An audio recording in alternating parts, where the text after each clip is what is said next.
Ayla Navidi, je précise que donc vous êtes évidemment fille d'exilés iraniens qui sont arrivés en France en 1981, enfin en tout cas au début des années 80. Vous êtes vous-même née en France. Ils n'étaient pas des défenseurs du Shah, on l'a compris, mais ils étaient aussi ensuite, bien sûr, des opposants au régime des Mollahs et ils ont dû fuir ce pays. La dernière fois que j'y suis allée, c'était en février 2019 et j'allais me faire arrêter, donc je suis partie en 24 heures. Donc j'ai dit au revoir à l'Iran en 24 heures et depuis je n'y suis pas allée. Et évidemment, ce qui s'est passé le 16 septembre 2022 a résonné en moi extrêmement fort. On s'est tous sentis impuissants ici, on a tous voulu essayer d'aider et moi en tant que journaliste, j'ai essayé évidemment d'aider à ma petite hauteur, à parler du combat des Iraniens parce qu'il n'a pas commencé le 16 septembre 2022, il a commencé avant. Et après votre retour, aucun journaliste n'a pu y aller?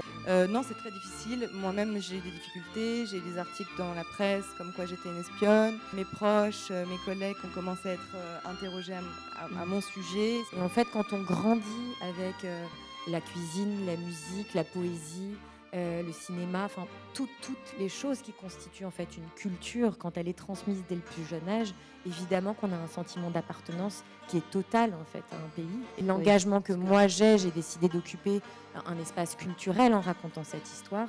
Narges Mohammadi, certains d'entre vous en ont entendu parler à l'occasion du Nobel de la paix qui lui a été donc attribué en décembre dernier en faveur de son combat à la fois contre la peine de mort, puisque je rappelle que l'Iran détient le record macabre des exécutions dans le monde.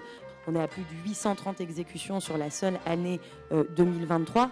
Et en raison de ces combats, Narges Mohammadi a fait un certain nombre de séjours en détention politique, puisque l'Iran est aussi un pays qui utilise massivement la détention à l'encontre des prisonniers d'opinion, si bien que la prison d'Evin est surnommée comme étant la première université du pays, tant elle regorge d'intellectuels, de journalistes. Ce prix Nobel de la paix, qui est donc une chose qui a un retentissement énorme dans le monde entier, n'a pas conduit des nations à protester officiellement et à demander un adoucissement de la peine.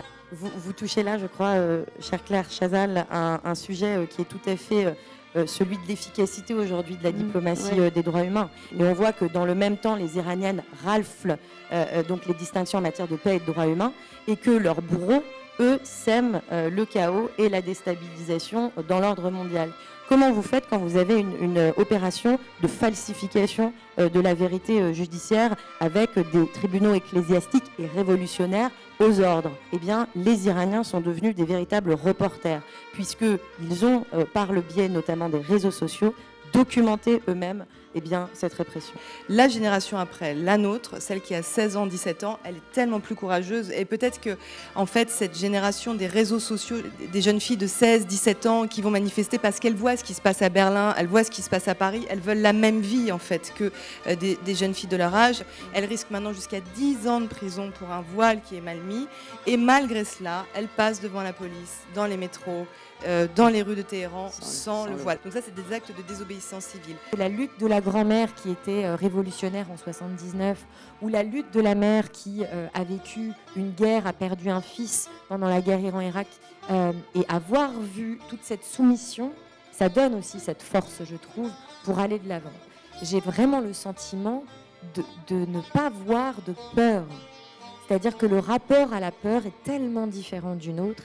Et je veux dire, quand une femme comme Narges Mohammadi, qui est en prison, à l'isolement, qui ne voit personne, arrive malgré tout à raisonner au travers des frontières, moi, ça me donne espoir. Il faut qu'on aille payer, par exemple, des traducteurs professionnels pour pouvoir ensuite consigner ces preuves qui nous permettront un jour, on l'espère en tout cas, de traduire les bourreaux devant la justice internationale. Il y a peut-être une identification extrêmement forte aussi des revendications sur la devise Femme, Vie, Liberté, qui résonne assurément avec la devise Liberté, Égalité, Fraternité.